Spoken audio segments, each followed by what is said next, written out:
Hüseynin növhəsinin Dilruş yazanda Müsəlman nəhl edir, kafir ağır. Kör olmuş gözlərin, qan tutdu şümrü, ki görsün əlində xəncər ağlar. Sözləri kimindir? Şəhriyarın.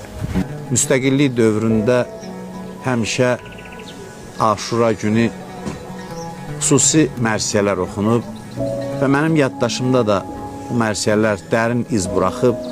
Hər il Məhərrəm ayı daxil olanda dahi şairimiz Məhəmməd Hüseyn Şəhriyarın bu misraları qulağımızda səslənir.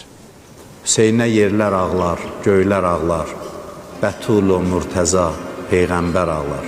Hüseynə yerlər ağlar, göylər ağlar, Bətul-u Murtəza, Peyğəmbər ağlar. Hüseynə yerlər ağlar.